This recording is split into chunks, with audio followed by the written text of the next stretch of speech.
Então vamos lá. Aparentemente iniciou-se a gravação, é isso? Isso, aqui está dando que está gravando. Esta chamada está sendo gravada, Márcio Roberto. Então, Boa até a gente noite. se adaptar a essa condição, né, de novo aplicativo aqui. Boa noite, tudo bem? Tudo exu aqui, por aí. Tudo bem, tudo. No caos está tudo certo, né?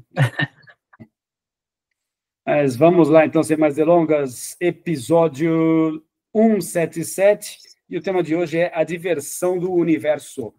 Oh, fantástico. Bom, isso aqui foi inspirado, obviamente, a um texto que você me enviou pelo WhatsApp, sobre uma entrevista do Ken Wilber, né, para uma Verdade. revista. Deixa eu ver aqui se eu marquei. A revista se chama Pathways, né? Então, eu li aquilo e, pum, me fez lembrar de algumas coisas que eu já li ou já ouvi falar a respeito do filósofo inglês Alan Watts, né? Que ele tinha uma, né, porque ele estava vivo, falava que o objetivo da existência é viver, né? E de que ele costumava dizer também que uma outra forma de você encarar isso seria que o objetivo o Criador gerou a si mesmo para se divertir, né? Ou o universo se desdobrou para que houvesse diversão a partir daí, né? É uma visão bem particular, bem, inclusive até inusitada, assim, se você for seguir a risco algumas filosofias, mas é legítimo, ele tinha essa visão, né? E isso me fez, na hora, lembrar sobre isso, né? Então, por mais que inicialmente possa parecer muito paradoxal e sem sentido, eu comecei a refletir a respeito de alguns aspectos, né? Então, mas será que de repente não pode ter um fundo de verdade aí, apesar da aparente inconsistência, né? E aí, eu acho que é legal a gente mencionar um pouco, né, sobre o texto aí do Ken Wilber, que foi inspiração para isso, né? Então, acho que, se me corrija se eu estiver errado, tá? Eu acho que no meio da entrevista para essa revista aí, Pathways, ele menciona, né, estão falando sobre espiritualidade, consciência, essas coisas. Ken Wilber, aliás, você é um bom estudioso da obra de Ken Wilber, né? Depois, se quiser falar um pouquinho a respeito dele, também fique à vontade, se achar necessário. Mas o que importa é que na entrevista ele chega e fala assim para o entrevistador, né? Você já jogou xadrez consigo mesmo? Né? E ele menciona que sim, quando era criança, mas que não era muito divertido, porque ele sempre sabia, né, ele jogava com ele mesmo, né? Sempre sabia qual seria a próxima ação a ser tomada, né? E aí, quando ele ia para o outro lado do tabuleiro, também a mesma coisa, ele não esquecia que havia jogado, né? Então, se ele já sabia o que ia acontecer, qual que seria a graça, né? Não haveria graça nenhuma nisso.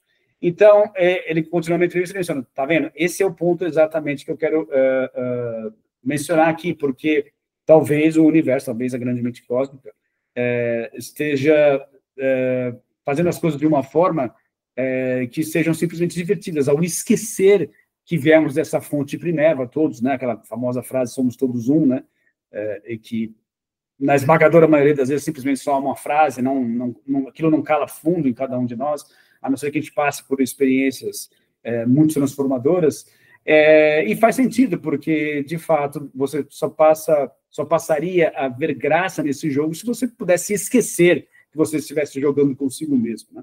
Então, é uma metáfora interessante que talvez Deus, para que ele consiga aprender com as experiências, faça muito sentido o papel do esquecimento, né? E nessas multiplicidades que ocorrem a partir das grandes filosofias perenas ou as principais religiões que partem do uno para a multiplicidade, né? A gente tem o próprio cristianismo também, essa ideia de trindade, né?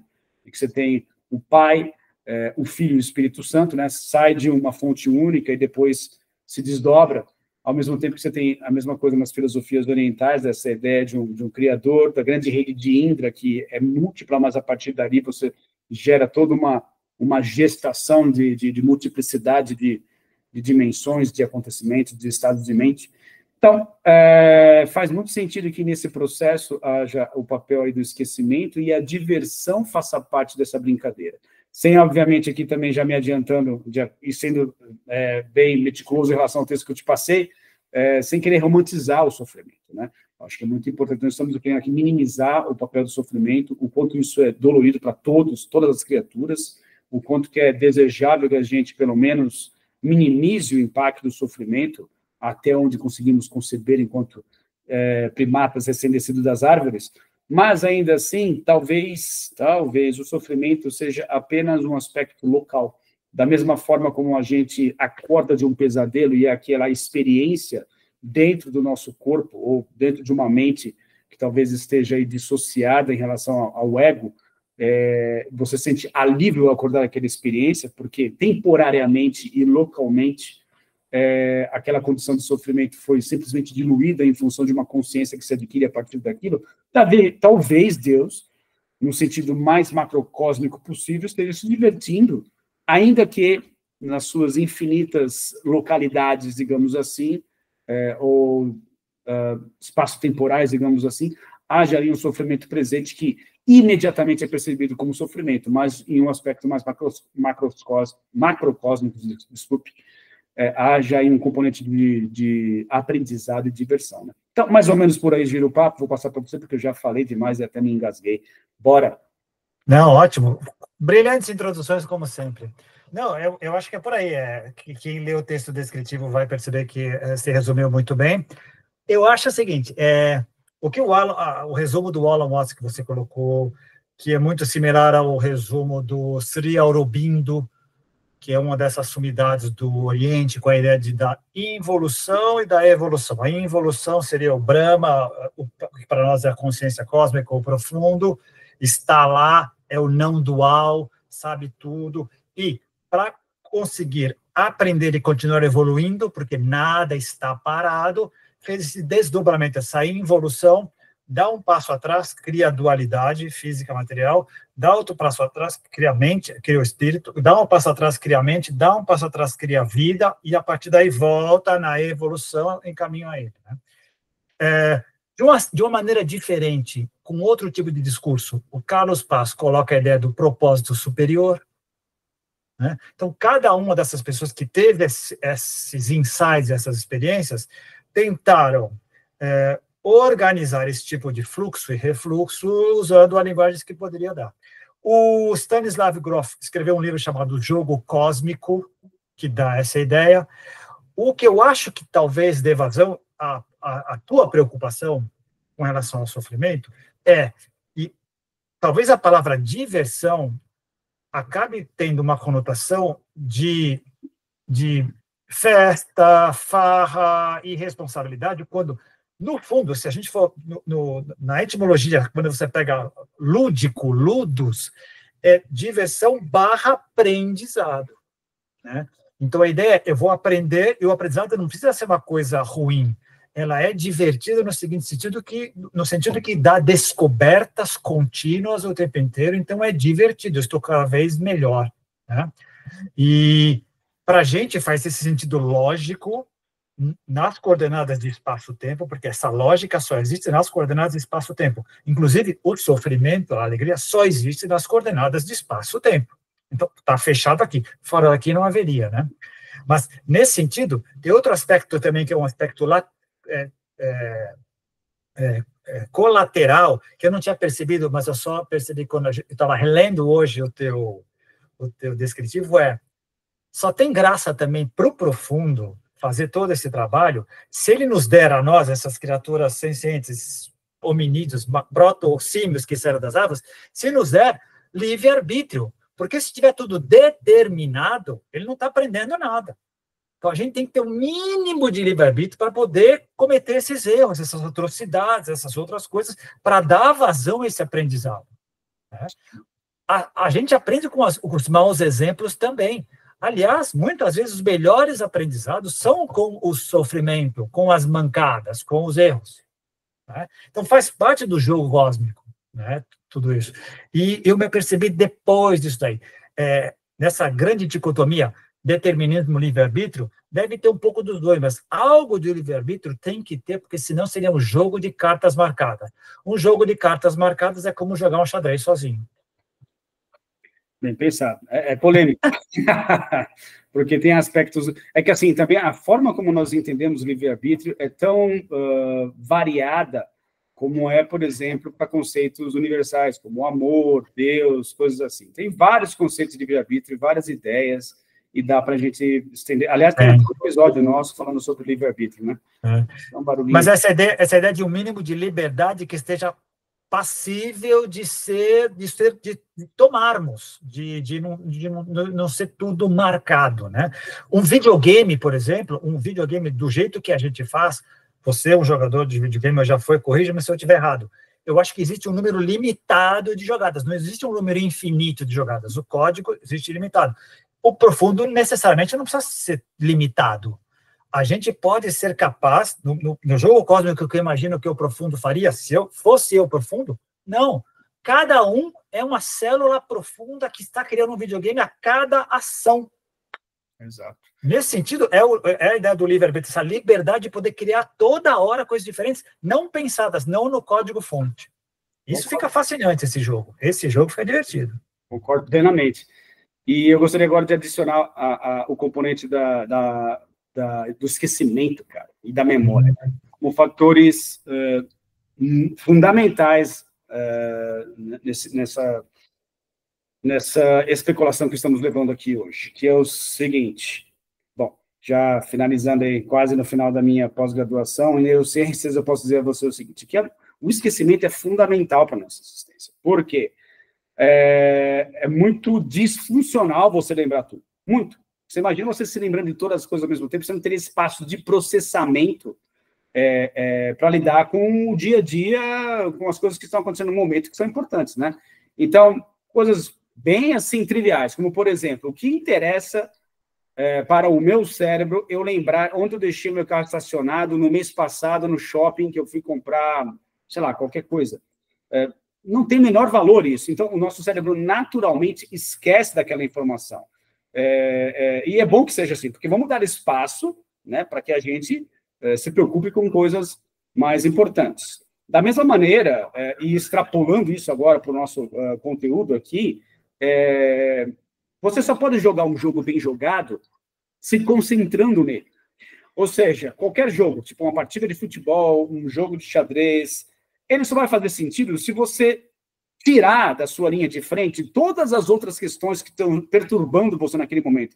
Você imagina um enxadrista, se ele está na hora que ele está jogando ali, competindo, ele está preocupado com a família, com que ele tem que pagar as contas, com uma discussão que ele teve com a esposa, sei lá, com um problema que está tendo na família, na vizinhança, seja lá o que for, isso inviabilizaria o jogo. Então, é necessário que haja uma atenção, um foco naquele momento para que eles façam um jogo bem jogado. Assim como o jogador de futebol, ele não pode apresentar todo o seu potencial numa partida se ele está desgastado com outras questões, preocupado com, sei lá, o quanto que ele está ganhando ou deixou de ganhar, com o contrato dele que está para vencer, tudo isso vai atrapalhando a sua performance e ele não apresenta um bom resultado. Então, extrapolando isso para a nossa conversa, até que ponto o esquecimento seria fundamental para que cada criatura, cada desdobramento, cada dissociação necessária a essa experimentação multifacetada, o quão necessário é o esquecimento localmente para que o jogo seja bem jogado, e aí sim, um momento de reintegração ou de reabsorção nesse processo associativo, agora de volta para a mente cósmica, o esquecimento seja importante. Inclusive, em vários questionamentos, né, do tipo, por exemplo, né, que algumas pessoas chegam até mim e questionam, poxa, mas se você acredita em reencarnação, como é que você explica o fato que todo mundo esquece o que foi em vidas passadas, né, e até que ponto é realmente algo natural você passar a relembrar de certas coisas.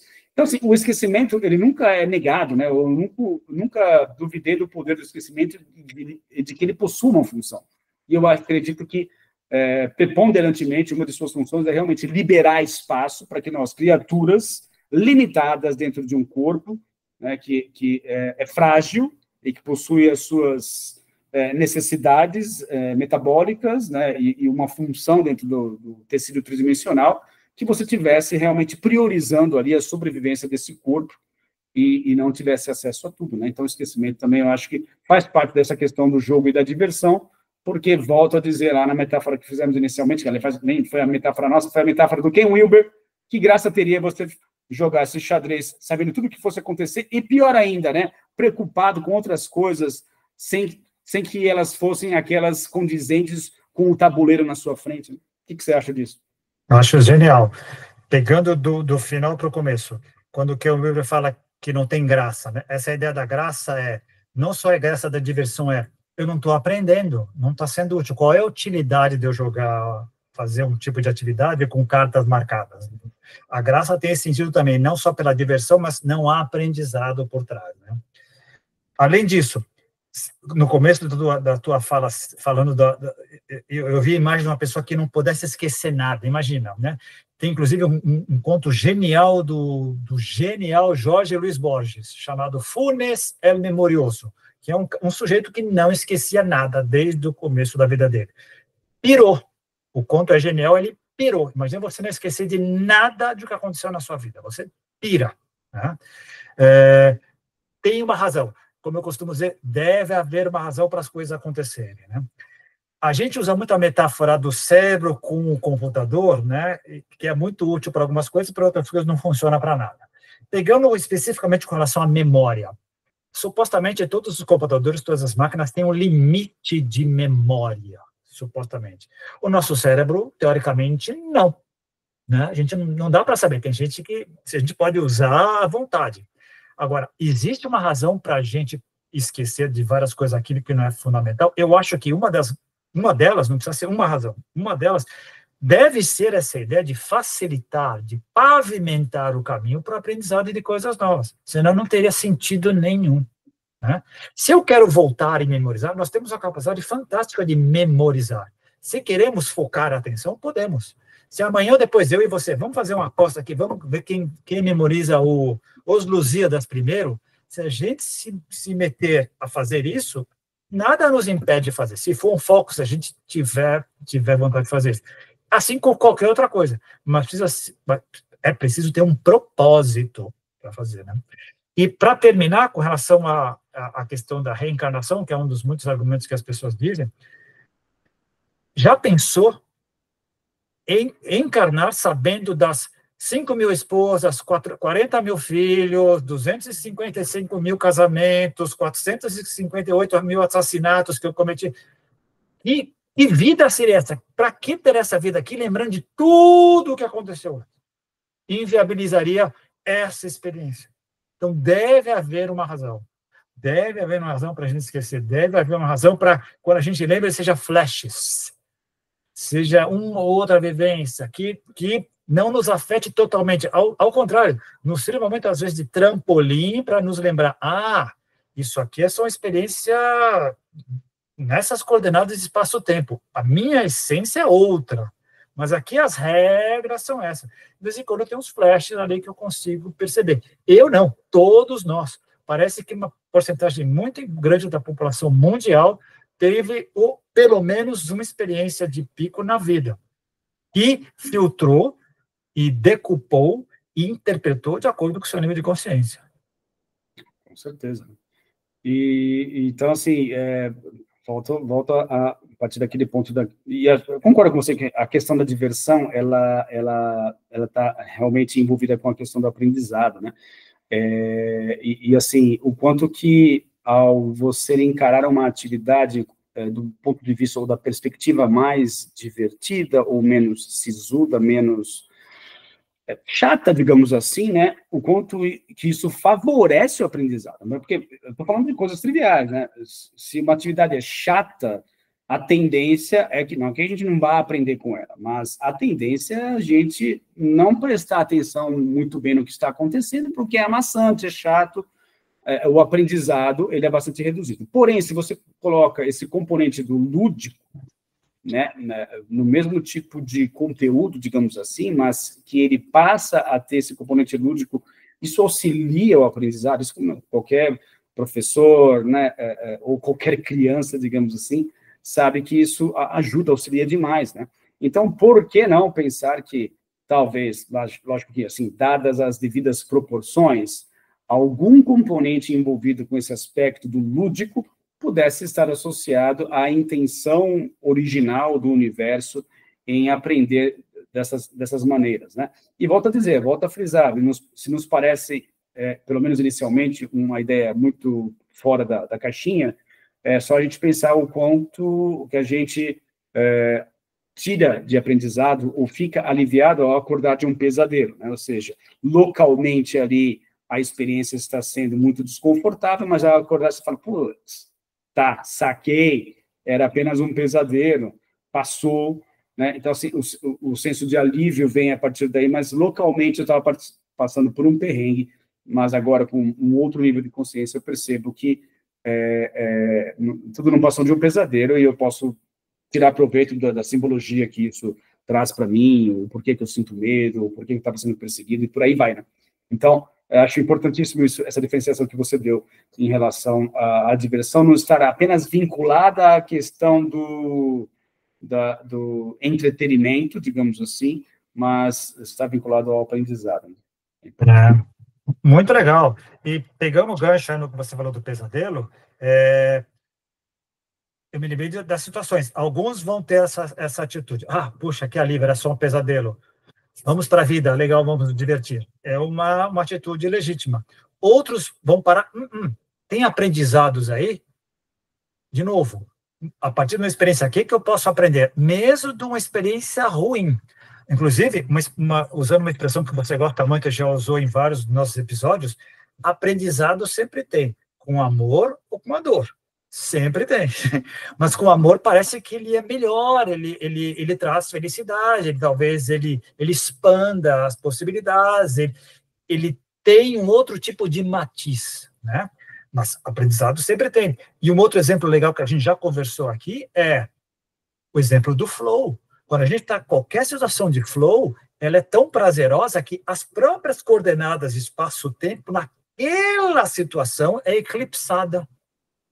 Eu não sinto fome, eu não sinto dor, eu não sinto tempo passar, eu não sinto nada. Eu estou envolvido com atividade lúdica, aprendendo, produzindo uma coisa que é bom para mim, e se é bom para mim, e eu, a partir do princípio que eu não sou um narcisista e um sociopata, se é bom para mim, vai ser bom para os demais também, porque não só porque eu vivo em sociedade, porque eu sou um reflexo e uma centelha assim como todos os outros. Eu sou um pouco de todos os outros. Todos nós entramos em vários momentos de flow, em vários momentos da vida. E é o maior exemplo disso. As coordenadas de espaço-tempo, puf, desaparecem. É como o exemplo do cinema. Antes da luz apagar, eu estou vendo a tela lá, estou vendo a cortina. No momento que o filme começa, se eu me permito, eu fui. Desapareceu toda a cortina, a tela, tudo. Exato, um bom exemplo. E outro exemplo que eu posso mencionar para você, que vai ao encontro disso que você está dizendo, é, por exemplo, jogos e videogame, né? Você só consegue realmente se aproveitar do jogo, né, ou jogar de verdade, se há uma imersão no jogo. A imersão é fundamental, porque se você não está prestando muita atenção no que está acontecendo, você morre, você perde vida, né, ou você não ganha, sei lá, condições de passar para a próxima fase. Então, é fundamental que, para que um jogo seja bem jogado, né, a gente me referi aos jogos, esportes, por exemplo, né, mas agora, por exemplo, usando o videogame, por quê? Porque a gente pode entrar numa discussão aqui interessante a respeito dessa ideia de estar numa grande matrix, ou estar assim numa grande realidade simulada, né, onde talvez isso aqui seja um grande game, né, entre aspas, né. Justamente, não estou falando isso de forma literal, mas na forma que talvez analogamente podemos utilizar os videogames como uma ideia de jogo de imersão total. Talvez a nossa encarnação seja um jogo de imersão total, né? Aquele autor que a gente chegou a ler que... Nick Bostrom, não? Não, My Big Toe, que ele fala sobre... Thomas Campbell? Tom Campbell. Tom Campbell, isso. Que fala justamente sobre essa ideia de estamos dentro de um jogo imersivo, né? Totalmente imersivo, e de que isso possibilita, né? Por fato de nós esquecermos, né? Você sendo parte desse todo, eu sendo parte desse todo, se eu sei o que você vai fazer, você sabe o que eu vou fazer, qual que é a graça? O legal eu não sei qual vai ser a sua reação, você não sabe qual vai ser a minha, e aí a gente vê no que dá, né? Então, acho que é importante esse aspecto também do jogo em nossa discussão. O que você acha disso? Acho genial, e vou além. Olha só, subscrevendo tudo que você falou, mas dando um passo além, que eu sempre gosto de ver outras perspectivas, outras possibilidades. Vamos colocar nós nessa brincadeira, que é o tema do assunto hoje. Partimos do pressuposto que isso é um jogo cósmico. Nós estamos alertas disso. Então, essas coordenadas de espaço-tempo, nelas acontece isso, acontece a dor, acontece a morte, acontece a ruga, acontece a vida, ela se decompõe, mas nós estamos alertas com relação a isso. A gente sabe que é parte do jogo, então a gente encara de uma outra maneira, a gente encara o sofrimento, a morte de outra maneira. É parte do jogo cósmico. O Márcio está ali, ele é uma outra consciência. Eu não sei exatamente o que está passando na mente dele. A única certeza que eu tenho tem alguma coisa passando na mente dele. E ele é uma individualidade muito importante, porque se não fosse, não estaria ali. Estaria só eu aqui isolado, então seria como se fosse o profundo, não teria sentido nenhum. Nós somos diversos, nós somos cada um muito importantes, porque cada um é uma singularidade, porque cada um tem algo a acrescentar nesse grande oceano cósmico. Cada um é uma onda nesse grande oceano. E essa onda é, ao mesmo tempo, individual e coletiva. E ela é importante. Tudo isso que eu estou falando agora é decorrente dessa consciência de que existe um jogo.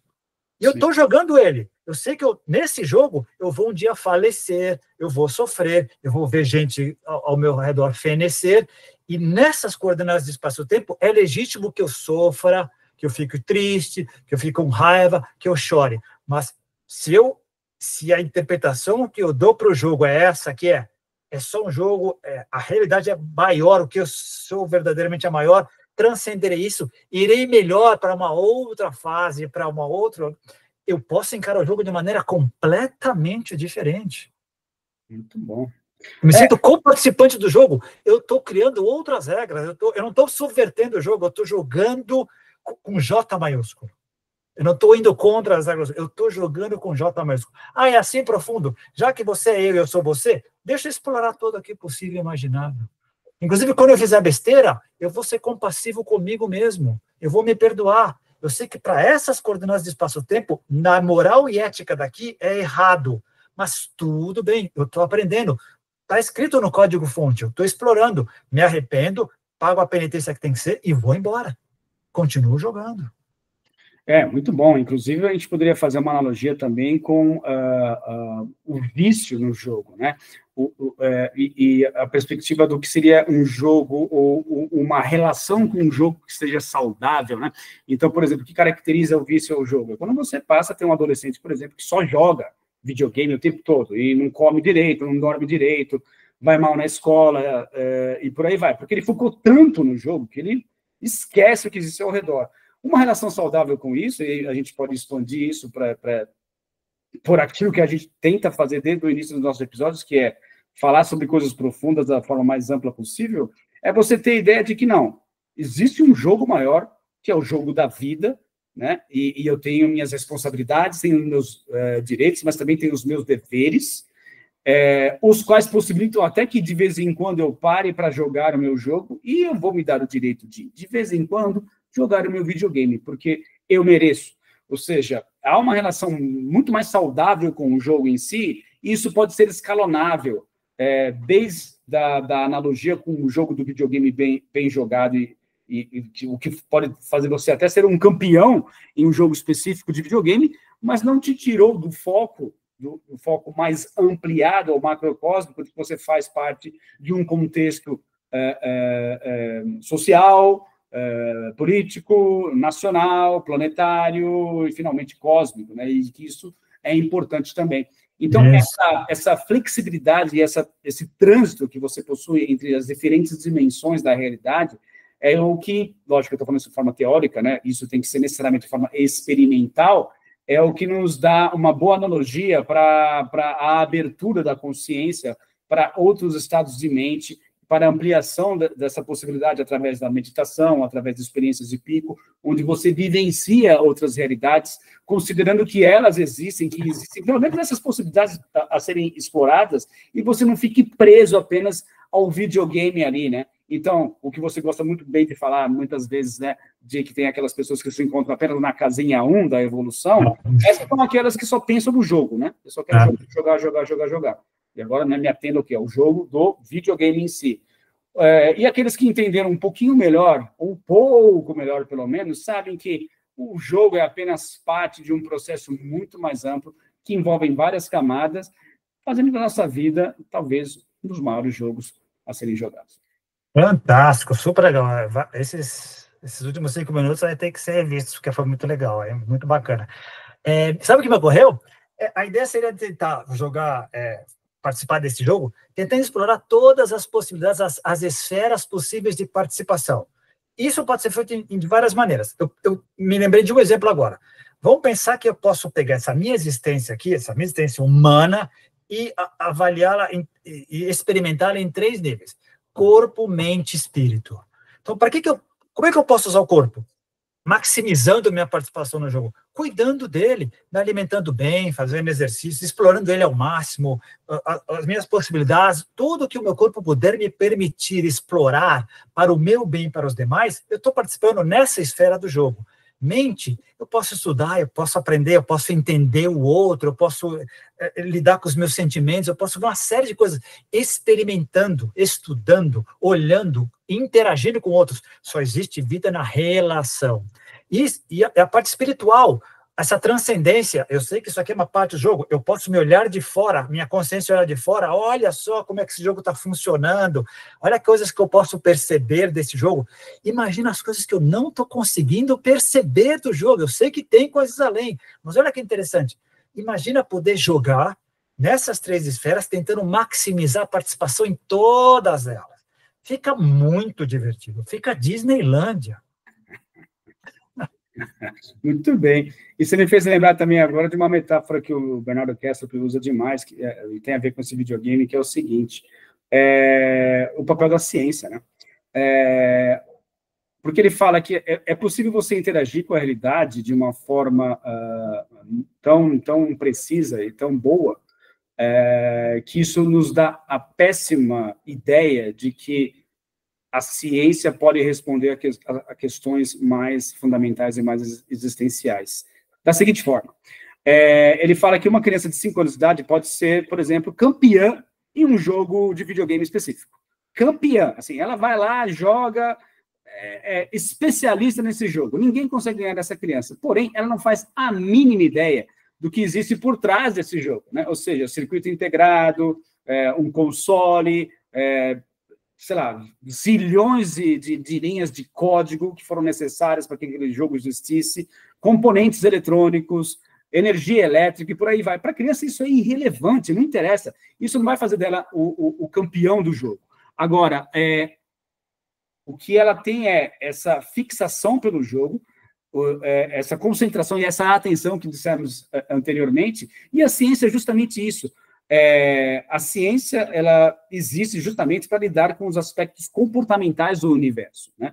Ou seja, da forma como o universo se comporta. A criança sabe que o videogame se comporta de determinadas maneiras. O bonequinho ele tem que andar para a direita, para a esquerda, se eu clicar aqui, ele pula, ele salta. Se eu ir para aquele lugar, eu vou morrer, porque eu tenho que me livrar dos perigos, dos monstros que se encontram atrás da porta, então eu vou ter que passar por aqui, por ali. Ou seja, todo o comportamental do videogame, a criança domina, e que é isso justamente o que a ciência faz. Porém, a ciência não tem a mínima ideia daquilo que o universo é, assim como a criança não faz a mínima ideia do que o videogame seja de fato, né? Então, são analogias que eu acho que talvez não sejam vinculadas diretamente ao nosso ponto aqui, mas que indiretamente acho que podem enriquecer a nossa conversa. Dá para fazer. A gente sempre pode esticar aqui ou colar. Por exemplo, seguindo na analogia, a criança não tem a mínima ideia de todo o trabalho que foi feito para criar aquele jogo. Algumas pessoas têm, porque elas criaram. A função delas, a contribuição delas era essa. Talvez os grandes engenheiros, eles, como jogadores, sejam ruins, mas como programadores, são geniais. Então, é um trabalho de equipe. De novo, só tem sentido, o jogo só tem sentido porque um grupo de pessoas se reuniu para fazer isso. Em outras palavras, para que qualquer coisa exista, um grupo de pessoas de talentos diferentes tem que reunir forças, energia, talentos, conjuminar-se, para usar um verbo que o Luiz Tadashi adora, e para poder criar alguma coisa para que outros possam brilhar. Quando um grande piloto de Fórmula 1 vai lá e se torna com a máquina e faz coisas extraordinárias, genial para ele. Ele está desenvolvendo aquele talento que ele tem, mas atrás dele tem centenas de pessoas que trabalham duro, danado, para poder colocar aquela ferramenta daquele jeito para ele fazer. Isso é muito legal. Esse trabalho de equipe, a gente tem costuma ser esquecido. Ainda mais nessa sociedade nossa que o narcisismo está graçando nessas mídias sociais, a ideia do eu, do ego está muito em voga, né? Não há ninguém brilha sozinho, nada brilha sozinho. Para a gente estar falando aqui, alguém criou o Google Meets, alguém está mantendo essa internet aberta, funcionando, outras pessoas estão vendo. Lembrar disso é muito legal. Nada é irrelevante. Nada é relevante. Só para terminar, aquela brincadeira, metáfora, que pode ser uma lenda urbana, mas parece que aconteceu lá na NASA, quando o Kennedy foi visitar a NASA, e antes do lançamento de um dos foguetes lá, e ele estava caminhando no corredor e viu um faxineiro lá limpando, estavam todos os jornalistas lá com ele, ele foi, como bom político, foi conversar com o faxineiro. O que você está fazendo aqui? Ele disse, eu estou dando a minha contribuição para colocar o homem na Lua. Que legal. Não é genial? Não é genial? Se alguém não for lá e limpar, se aquilo não ficar impecável, não tem condição. Então, isso é muito legal, né? E usando a sua analogia para falar sobre uma outra coisa, vou me aproveitar dela, é o seguinte também, né? Da mesma forma que você tem toda uma equipe por trás, sei lá, de uma corrida de Fórmula 1, ou, né, inicialmente a gente estava falando sobre toda uma equipe para criar o videogame, olha só o que a natureza criou como base para que a gente estivesse aqui nesse exato momento, né? Ou seja, não estamos aqui surgindo assim do nada, né? Num estalar de dedos. Foram necessários 4,5 bilhões de anos de evolução, de desastres, de asteroides caindo, de extinções em massa, para que uma espécie como a nossa estivesse aqui nesse exato momento para jogar esse jogo. Olha que privilégio! E quantas vezes na nossa vida a gente simplesmente ignora isso, né? Também pelo ponto de vista narcisístico, o que é muito comum a gente cair, muito infelizmente, ignorando toda essa plataforma que foi criada a tanto custo para que a gente estivesse aqui nesse exato momento e parasse de reclamar um pouco da vida e aproveitasse um pouco melhor desse pouquíssimo tempo que temos aqui, né, de vida, né, nessa fatia que nós temos em termos geológicos ou em termos biológicos, digamos assim, da história desse planeta, né, cara? Isso também é muito importante. Genial, muito bem colocado, porque no meu exemplo, todos eles pressupunham um trabalho humano por trás, e na formação do planeta, para que uma entidade, uma das criaturas pudesse criar, fazer brotar uma consciência autorreflexiva e chegar à metacognição, o Homo habilis não conseguiu, o Neandertal não conseguiu, chegou nós aqui. E somos capazes de falar sobre isso. Essa nossa metacognição chega a esse ponto. Olhamos para trás e vimos, olha, nós somos os sobreviventes. De todas as linhagens, chegamos a nós. E nós temos essa grande responsabilidade. Quem foi o arquiteto? Quem foi que bolou isso daí? Que coisa genial. Que planeta, olha a posição dele, olha a posição da Lua, olha a posição do Sol. Parece mesmo um videogame, não parece mesmo uma grande simulação bem feitinha para que a gente pudesse jogar aqui? Dá a impressão. E o mais louco pelo pouco que eu estudei, não há ninguém que possa garantir que a grande existência do universo seja uma grande simulação holográfica. Não dá, não tem ninguém que possa refutar isso. Ninguém. É muito louco. Não dá. Não dá. Não dá para refutar. Dá para a gente criar algumas teorias, né? Assim, mas assim... não dá para refutar. Pensa bem, eu fui pesquisar, não dá para refutar. Como você vai dizer? Não é. Tem como.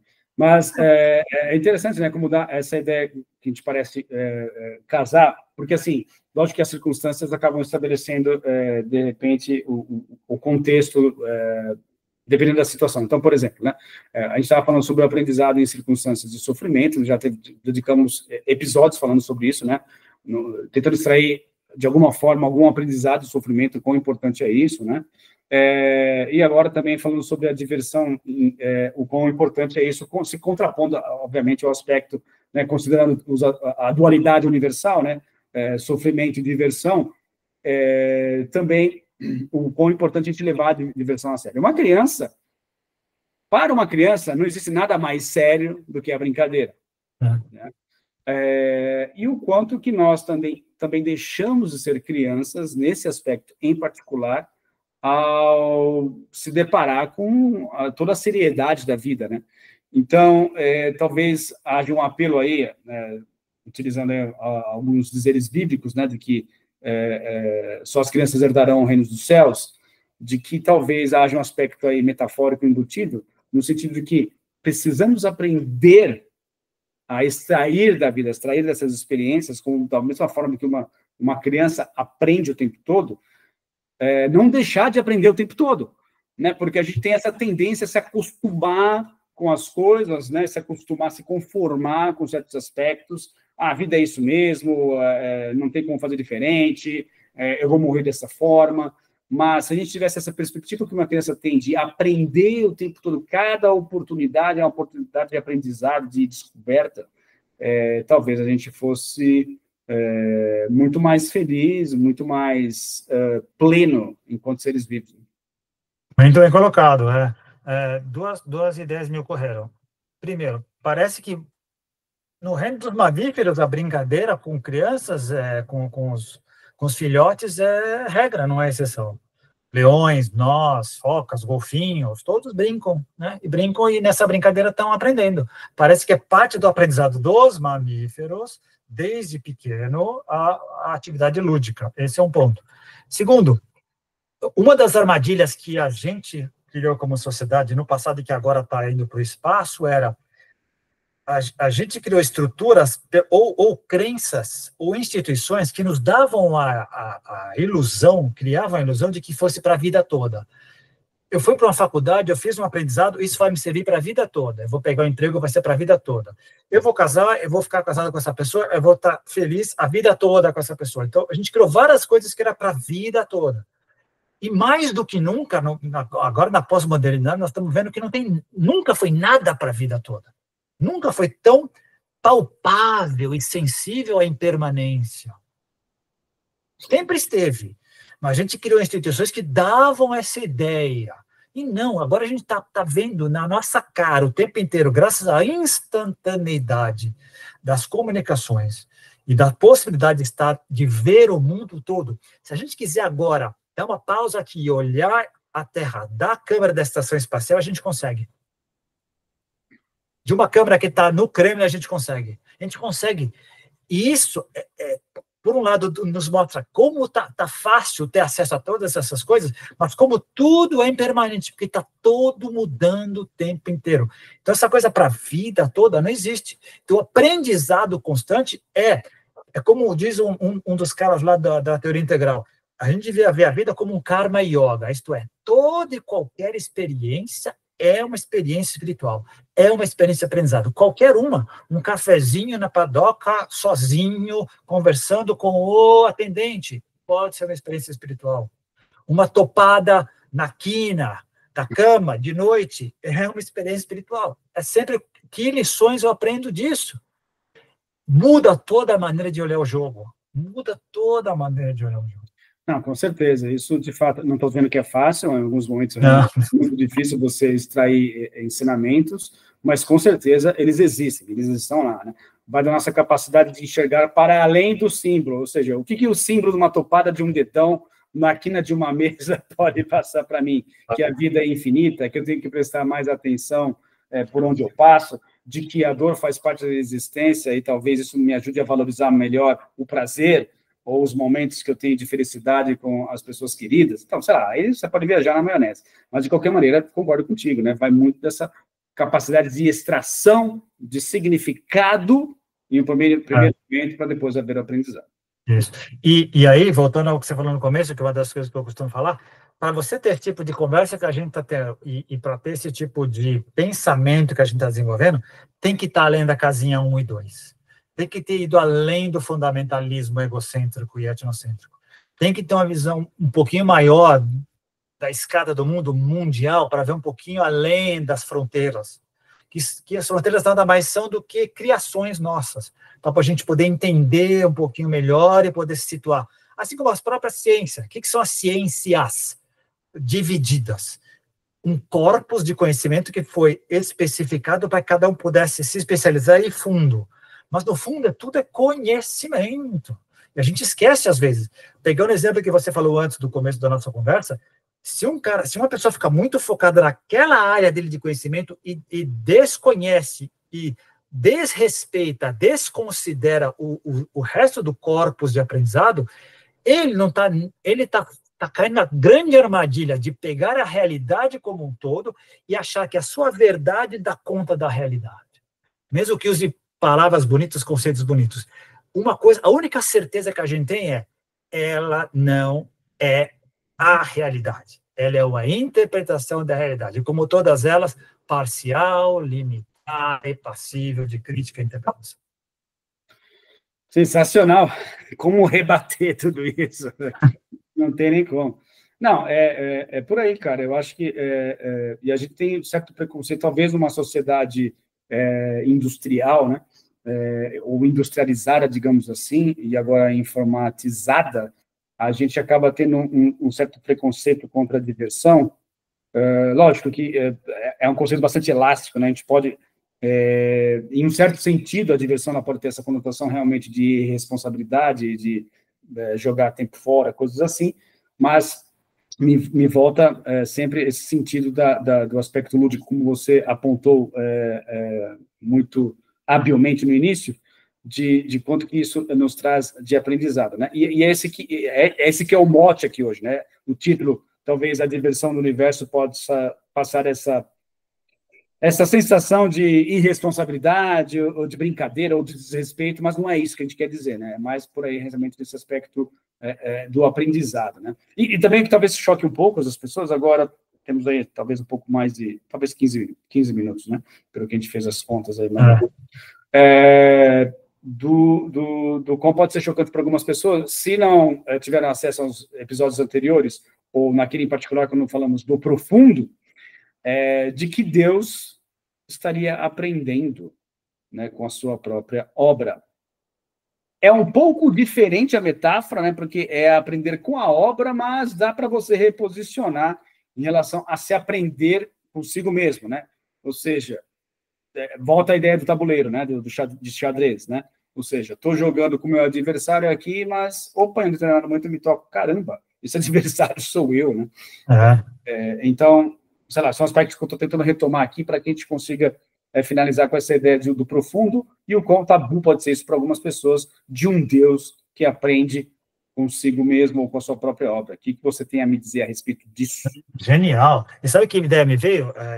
É que, na verdade, quando a gente extrapola a ideia do profundo, o profundo é, ao mesmo tempo, os jogadores, o tabuleiro, o relógio, as peças, o profundo é tudo. Ele está em constante movimento o tempo inteiro. Ele não sabe qual o movimento será, ele não programou. Tá no código-fonte, pode vir a acontecer. E voltando um pouco no que você falou agora há pouco, eu achei bem legal, para tentar ajustar a ideia da diversão, né? Vamos imaginar todas as culturas diferentes do mundo, né? Em todos os aspectos, as científicas, as religiosas, todas as diversidades que existem. Se a gente fosse perguntar para representantes de todas as culturas, na sua opinião, como você acha que seria a vida ideal, a vida do planeta ideal? Dificilmente alguém não deveria dizer uma vida sem miséria, sem fome, sem destruição, sem violência, com todo mundo feliz, todo mundo produzindo, todo mundo útil, todo mundo se divertindo. Talvez seja um conceito universal mesmo. O ideal, com uma ou outra variação, não seria isso? Uma diferenciação do céu, do ideal. Chegaríamos a isso? É o que a gente gostaria. E voltaria um pouco do que você falou agora. Na infância, na criança que existe em todos nós do começo. Sempre aprendendo, sempre descobrindo, o explorador nato, o experimentador nato. É que aí algumas pessoas podem alegar coisas do tipo, mas... E aí a gente pode falar sobre os aspectos distorcidos, né, da diversão, né? Porque se você encarar, por exemplo, o papel do narcisista e o quão perigoso talvez seria um conceito distorcido de diversão na mente de um narcisista, ele se divertir às custas dos outros, né? Onde aí talvez seja um alerta, né, ou um sinal vermelho, né, no sentido de que, peraí, a diversão ela é válida desde que ela não cause prejuízo a outras pessoas, né? Ou seja, é diversão mesmo que você está falando, ou a sua visão distorcida da realidade traz para você a sensação de diversão, ao passo que isso está causando muito sofrimento ao redor, né? Então, algumas pessoas podem alegar isso, eu acho que talvez seja necessário de fazer uma ampliação de conceito aqui para também abarcar esse tipo de objeção, né? Tá, e dá para botar mais duas perspectivas, quer ver que eu adoro botar, quer ver uma? Numa existência ideal, uma vertente, tá? Numa existência ideal, não há lugar para narcisista. Ponto. Agora, numa outra, não, tem que ter todo mundo lá. Então, numa existência ideal, haverá pessoas genuinamente interessadas em ajudar e entender e dar calor e abraçar o narcisista. Ele encontrará um espaço ali em que ele possa ser útil de alguma maneira. A sociedade dará um jeito de incluí-lo e transcendermos juntos. Ele faz parte de todo o pacote. Ele será... vai dar trabalho, mas ele será incluído, ele não será colocado à parte, ele não será um pária. E o primeiro passo vai ser justamente transcender, né, já que está falando de transcendência, a si próprio, né? Então, necessariamente, o narcisista ele é obrigado a transcender a si próprio. E como é que a gente se transcende, né? Você vai transcender a si próprio, largando mão ou desistindo de quem você foi até o momento. De novo, abrindo outras perspectivas. Olha como profundo ele é sagaz. Ele nos cria essas criaturas fantásticas, e olha como a natureza cria esse ambiente, esse fantástico planeta para que criaturas como nós possamos vir aqui aprender, incluindo sociopatas, narcisistas, pedófilos, assassinos, todo mundo está no jogo. E já foi e já voltou. O narcisista hoje pode ter sido um grande salvador de crianças do passado, pode ter sido uma pessoa que, uma encarnação anterior, pode ter sido uma pessoa extraordinária. É do jogo cósmico. Está valendo. A Madre Teresa, com todo respeito, pode voltar um pedófilo. Quem são os nossos para dizer como é que são as regras que funcionam lá? Tá no código-fonte. O que a gente tem que aprender é como nós lidamos com isso. Vou pegar um exemplo agora, talvez seja meio distorcido, mas como nós viemos lidando, por exemplo, com algumas pessoas que a sociedade considerava pária. Exemplo, homossexuais. O Alan Turing cometeu suicídio porque ele era homossexual e na época da Inglaterra era um crime. Era um crime, assim como foi um crime em vários países. Olha o que é hoje. Hoje ele não seria submetido à castração química.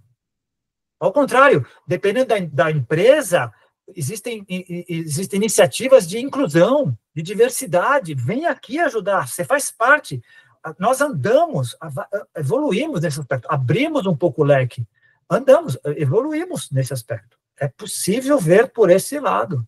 Legal. E o aspecto da inclusão é interessante, né? Porque você tem um aspecto externo e interno, né? Você inclui o aspecto social, né? O que existe ao nosso redor, mas também você precisa incluir partes suas que você não considera suas, né? Então, a gente tem um feedback de uma pessoa que nós conhecemos, um amigo ou um parceiro, e fala, olha, tem um lado seu que eu não gosto. Por quê? Será um lado mesquinho, ou um lado pouco preocupado com o próximo, ou um lado seu que é egoísta, e você, do seu ponto de vista, do seu pedestal, fala, não, absolutamente, você está enganado, você está distorcendo, né? Mas eu te juro que esse lado existe, eu estou sendo sincero e transparente contigo. Se você não é humilde o suficiente para aceitar aquela crítica e falar, poxa, existe mesmo? Como é que é isso? Me fala mais sobre isso, está doendo, mas eu preciso ouvir. E a pessoa fala e você não inclui aquilo, né? Você pode falar de inclusão, mas você vai incluir dentro de si as críticas que os outros fazem a seu respeito, de forma que você, não que isso seja uma penitência, mas de forma que você inclua e transcenda, né? Porque essa que é a ideia da teoria integral, né? Você vai incluir tudo, mas o que é importante, não ficar apenas isso. Depois, o passo seguinte é transcender.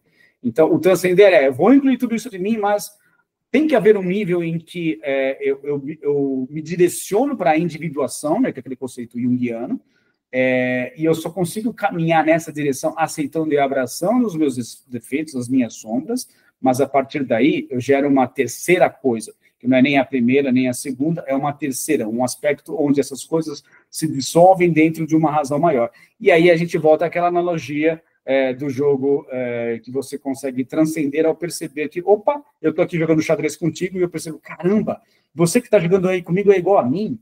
eu percebo a sua subjetividade, a importância que você tem, apesar das discordâncias aqui do jogo e da competitividade temporária que está havendo aqui, nessa condição de espaço-tempo, e eu reconheço em você a sua importância como adversário, e vamos agora fazer um jogo muito bem jogado, porque há um respeito mútuo, né, cara? Tudo equivalente. Genial, genial, genial. Existem regras que nós acordamos, nós topamos respeitar. Se um dia ou outro a gente decidir mudar as regras em comum acordo, a gente muda para poder ampliar o jogo, perfeito. E na parte da pessoa também que precisa transcender e incluir, essa é a tua área agora de atuação, o que as pessoas que são mais sadias mentalmente são aquelas que conseguem fazer isso, conseguem se enxergar, seja por mérito próprio, seja por outras pessoas dando a elas esse retorno, assimilar, segurar o impacto e poder ir à frente. Muita gente não consegue fazer isso. Muita gente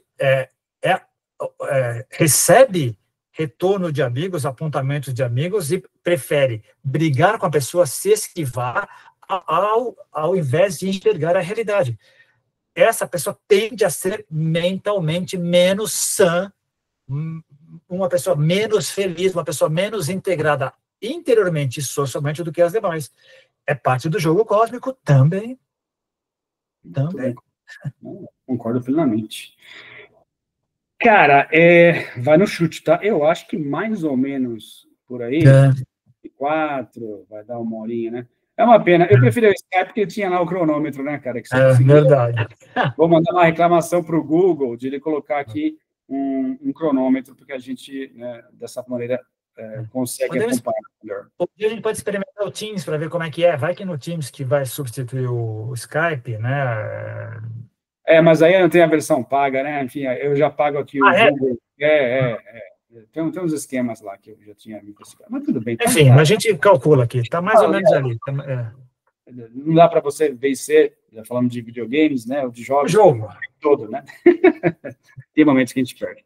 Mas é isso, então, muito obrigado aí por mais uma participação impecável em mais um episódio de Contatos Insólitos.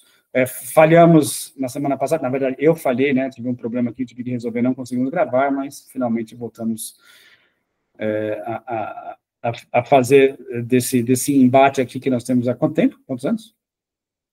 Vai para 4 e pouco já, porque... não, desde o começo sem gravar, 8 anos. 8 anos já. Caramba, como é que a gente tem tanto... 9. Vai para 9. Muito obrigado mais uma vez por você fazer sempre dessa troca aqui, uma troca onde há sempre o quê? Aprendizado, né? Muito bem. O que é importante é jogar. Vamos jogar. Sempre jogar. Grande abraço, Milton. Até semana que vem. Até mais. Valeu, Roberto. Até mais. Tchau.